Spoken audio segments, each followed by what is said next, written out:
Bonjour à vous tous, j'espère que vous allez bien dans cette période de confinement général. Bienvenue sur ma chaîne. Donc, juste quelques petits mots rapides pour vous parler de cette lecture de vie sentimentale que je mets en ligne là maintenant tout de suite et vous faire savoir que donc j'ai utilisé le Secret Tarot pour faire cette lecture. Vous remarquerez qu'il n'y a pas d'extension à cette lecture de vie sentimentale. C'est un choix que j'ai fait pour tout simplement pouvoir vous délivrer ces lectures le plus rapidement possible. Faire une extension prend beaucoup d'énergie, prend beaucoup de temps, fatigue 2 fois plus. Et puis surtout parce que je vais essayer la semaine prochaine, autour de Pâques peut-être si j'y arrive, autour de Pâques, je vais essayer de vous faire une autre lecture qui portera peut-être davantage sur un thème en particulier à travailler durant cette période de confinement, sachant que les lectures mensuelles traditionnelles sortiront autour du 18-19 avril. Hein. Donc ce qui veut dire que je vais essayer toutes les semaines de vous apporter une lecture sans extension, sauf la lecture mensuelle évidemment, pour pouvoir comme ça un petit peu vous aider à passer cette période un petit peu de confinement. Donc, vie sentimentale, très simple, signe par signe, avec ici donc le Secret Tarot. Merci de vous abonner, merci de partager, de liker, de laisser vos commentaires et puis à très bientôt. Merci beaucoup. Vierge, bonjour et bienvenue sur ma chaîne pour votre lecture de vie sentimentale pour ces mois d'avril et mai. J'espère que vous allez bien. On a le pendu ici. J'espère que vous allez bien. Alors, ceux qui ont l'habitude de mes lectures sentimentales savent que cela se fait sous la forme d'un cœur. On va juste rappeler quelques principes de base. Sur la partie droite du cœur, c'est en principe le signe pour lequel je lis, c'est-à-dire vous, Vierge.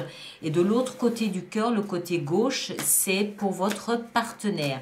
Ceci dit, sentez-vous parfaitement libre d'interchanger les deux côtés si vous raisonnez davantage avec ce côté-là qu'avec ce côté-là. Ça arrive, il n'y a pas de problème. Voilà. Ensuite, autre petite précision, quand on parle de l'autre...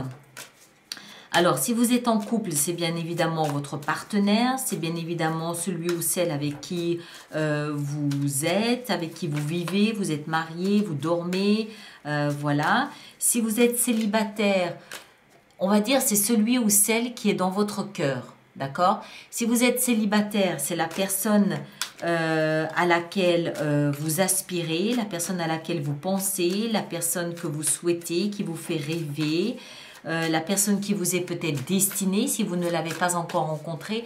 Bref, c'est l'autre avec un A majuscule.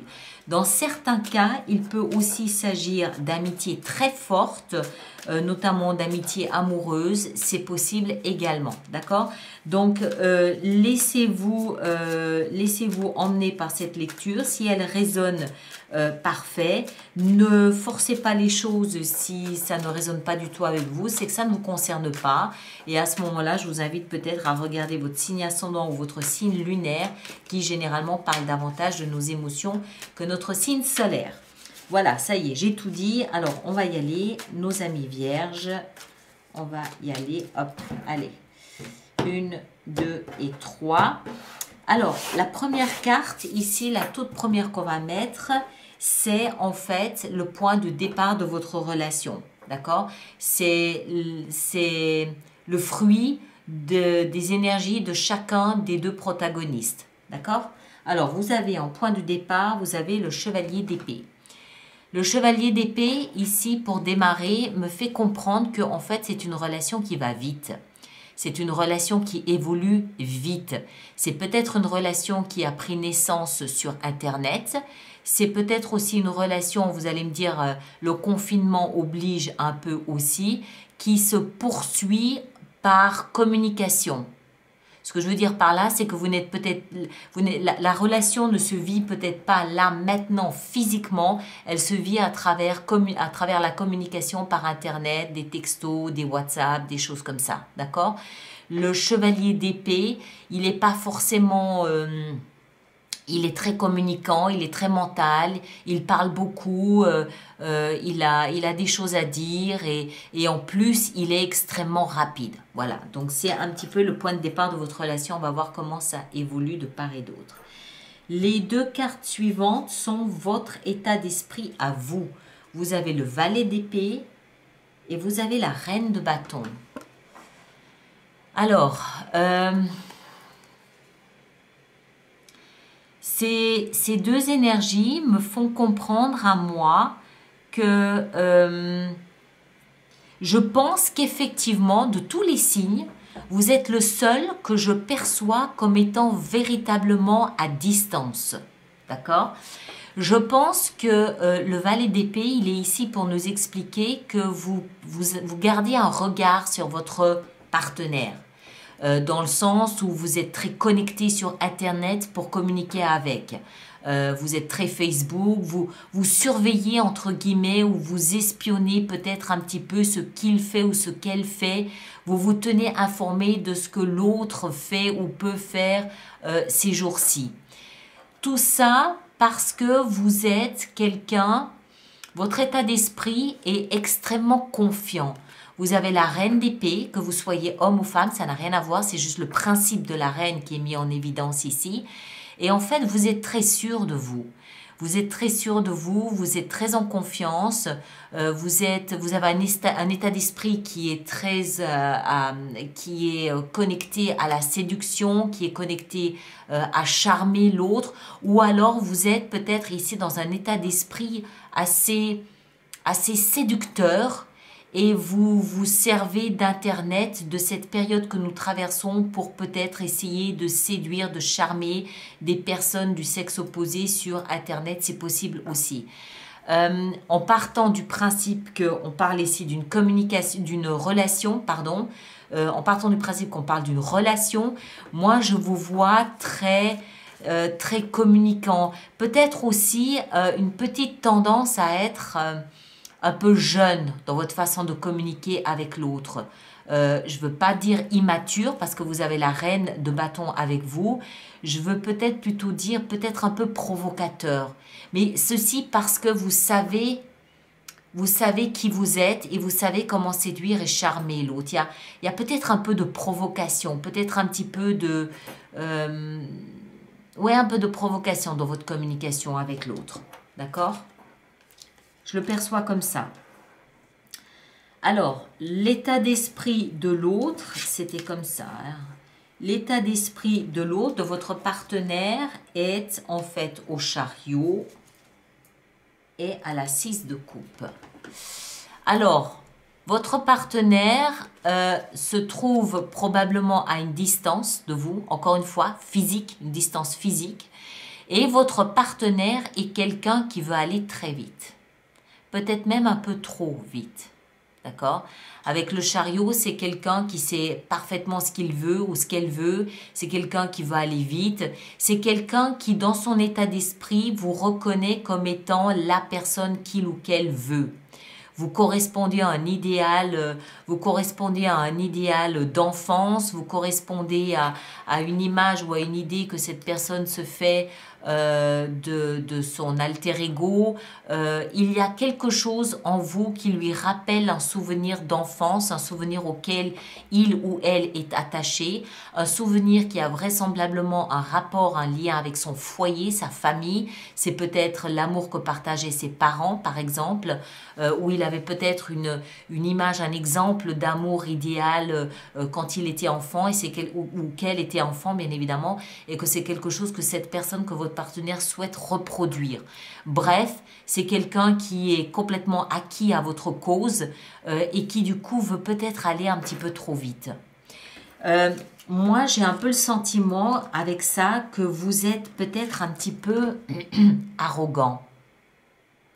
Vous êtes peut-être un petit peu arrogant, encore une fois parce que vous connaissez votre pouvoir de séduction et puis aussi parce que vous savez que l'autre est complètement sous votre charme.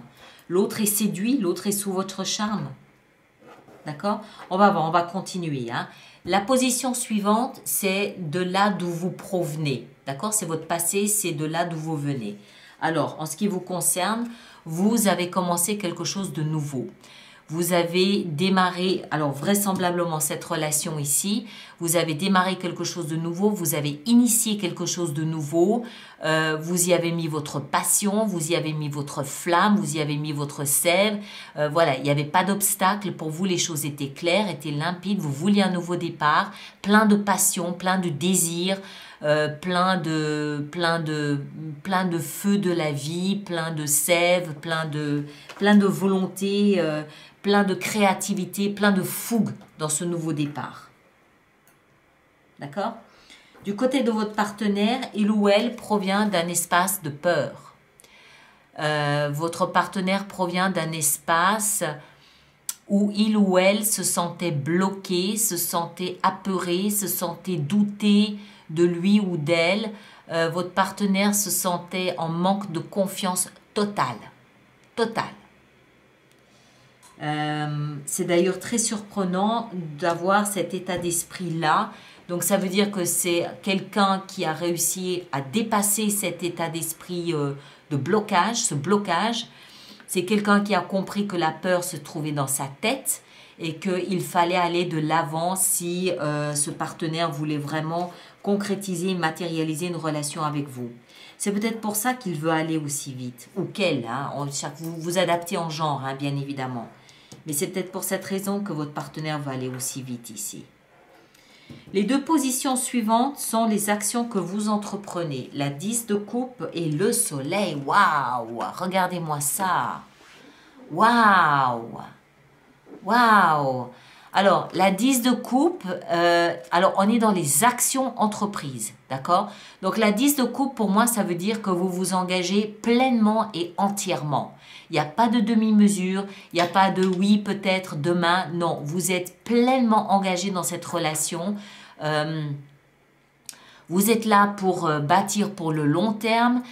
Vous avez peut-être aussi, vous initiez peut-être aussi ici une famille recomposée. Peut-être que vous êtes en train d'accepter et d'intégrer les enfants de votre partenaire. Peut-être que vous êtes en train de présenter vos enfants à vous. Vous êtes vraiment dans la construction d'une relation pour le long terme. Et avec ça, vous avez le soleil, ce qui veut dire que vous laissez... C'est comme si vous ouvriez toutes grandes, toutes vos fenêtres pour laisser entrer la lumière du soleil qui est là pour éclairer la situation. D'accord? Donc, pas de doute en ce qui vous concerne. Et puis, vous laissez également aussi la chaleur des rayons du soleil venir chauffer votre cœur. Donc, vous vous laissez prendre à ce jeu amoureux. Vous vous laissez envahir par cette sensation d'être amoureux, d'être amoureuse. Vous ouvrez tout grand votre cœur à cette relation ici qui est en train de se mettre en place. Du coup, le valet, oui, peut-être un petit peu d'arrogance, peut-être un petit peu de maladresse dans la communication. Voilà, en tout cas, ces cartes ici me font comprendre que vous êtes pleinement et entièrement englobé dans cette relation, dans cette nouvelle relation et que vous voulez vraiment lui donner l'élan dont elle a besoin pour arriver quelque part. Votre partenaire, les actions entreprises sont l'étoile et le chevalier de denier. Alors, votre partenaire a besoin de plus de temps que vous, d'accord? Et ça se comprend puisque il ou elle provient d'un espace. Regardez cette carte. Votre partenaire s'est senti bloqué, s'est senti apeuré dans un coin, n'osant pas sortir de l'espace dans lequel il était confiné. D'accord?